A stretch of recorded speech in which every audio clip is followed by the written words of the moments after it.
good morning all. Today let us study about the Lancashire boiler. Okay, regarding Lancashire boiler, today we'll study in this session. Okay, so for Lancashire boiler is one of the important type of boiler. A Lancashire boiler is a stationary and it is a internally fired as the furnace is placed inside the boiler drum, and it is an horizontal and natural circulation of fire to water takes place. Okay, so as I told this Lancashire boiler, in the Lancashire boiler where the working pressure is very less and it can be, and whatever the power required are very moderate, so they can be used only in some of the process industries such as a sugar factory, or they may use in the textile industries.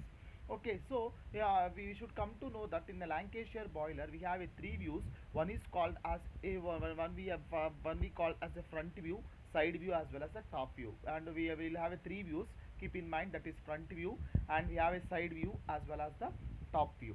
Okay, so this Lancashire boiler, which consists of a horizontal cylindrical shell. You can see the first figure, that is the front view. You can see there the boiler consists of a horizontal cylindrical shell which is placed on the brickwork setup. Okay, and you can see that in that boiler, in the boiler shell, we have a tube. The tube is nothing but we can call it as a fire tube or a flue tube.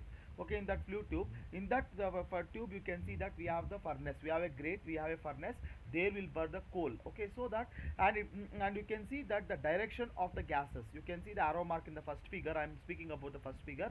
The first, the hot flue gases flows towards the rear end, then it flows to the bottom channel. Okay, please keep in mind the Lancashire boiler first figure, which consists of a boiler shell. In a boiler shell, which is filled by a 3 by 4th of the water of the volume of its volume, so that flue tubes get fully submerged in the submerged. You can see that we have hot flue gases will pass in the tubes. Okay, and you can see that in the hot flue tube, you can see that in tube we have a grate, you have a grate there, and you can see the coal we are burning, so that the hot flue gases will flow through these tubes. This is the first figure. Let us move on to the side view.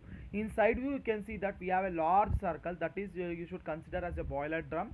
In that, partly filled with a steam. The upper portion will be filled for a steam, whereas the lower portion we have other two small circles. That is nothing but we can call it as a fire tubes. And also another important thing, the fire tube boiler, which consists of a two tubes. In the front view, you can see only the one fire tube, whereas in a side view we can see the two tubes, that is small circles. You can see that is nothing but we can call it as a fire tubes, and the upper portion is filled with a water, filled with a steam. Okay, submerged in this fire tubes is submerged in a water. Okay, so that you can see that you have a three channels, that is the, we can say that path of flue gases. How the path of the flue gases will be in the three channels. One is called a downward, you can see that bottom channel, and in the side we have a two channels. We have a two channels, one side channel 1 and side channel 2. This is about the side view. When we go for the top view, same as that of the side view, here also we can see that the middle portion is nothing but we can call it a bottom central channel. From that, the hot flue gases is coming towards, diverted towards the side channel 1 as well as the side channel 2, and at last from the rear exit passage it will go out to the chimneys. Okay, very simple. What is the working principle of this?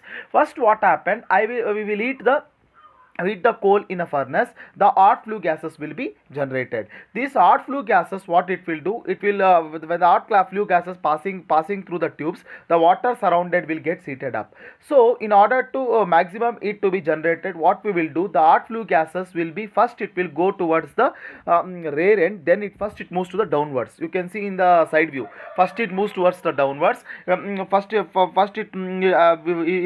moves towards the bottom channel, and at the water at the bottom portion of the boiler gets heated up. Okay, when this hot flue gases, first it moves towards the front end, or we can call it rear end, and then it moves towards the bottom, so that the water at the bottom portion of the boiler gets heated up. And thereafter, what happened, from bottom channel again the hot flue gases will be diverted to the side channel 1 and side channel 2. First it will come towards the bottom channel, then it will goes to the side channel 1 and side channel 2.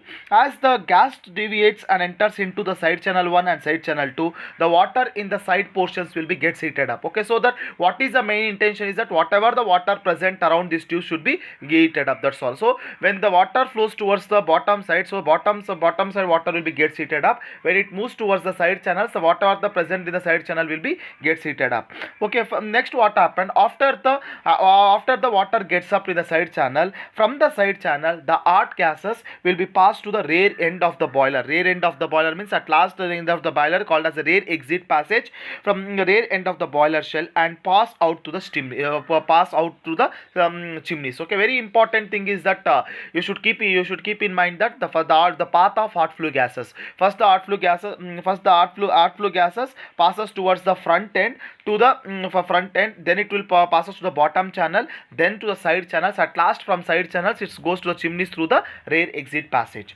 Then what happened? What is the actual working? What the steam what happened? Because of this hot flue gases flowing, the water in the boiler gets heated up. The water in the boiler gets heated up and which will be converted to a steam.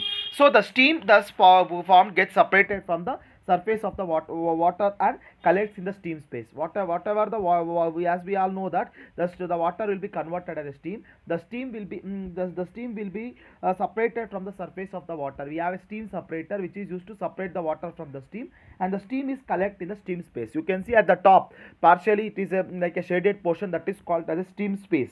The steam from the space, then what we will do, the steam from the steam space is taken out through the steam stop valve. How much steam we require will take from the steam stop valve and used for various application. Okay, these are the very important things. As you all know that in this figure we have a different boiler mountings and accessories. Okay, so we have a steam space to collect the steam stop valve. So the steam stop valve means whatever the steam which we are required for any application we can take to the steam stop valve.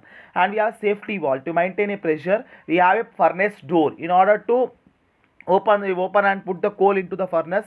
Great, so we use a furnace door. We have a ash pit. Ash pit is nothing but any ash is there, it will be collected in ash pit. And we have a blow off cock. Blow off cock valve is nothing but any sediments or anything present in the dust particle present in the boiler drum can be easily removed with the help of this valve. And next we have a bottom channel, this and all I told you. And yes, this is about the fire tube boiler called as a Lancashire boiler. Lancashire boiler is the stationary. It is an internally fired horizontal and natural circulation of the water takes place, and which will be suitable for the very low pressure application which can be used in the sugar textile industries also. Okay, and we have three views. First one is called as a front view, side view, as well as the top view. This is like a same engineer drawing. You can take the projections and you can draw it. Okay, thank you viewers, thank you.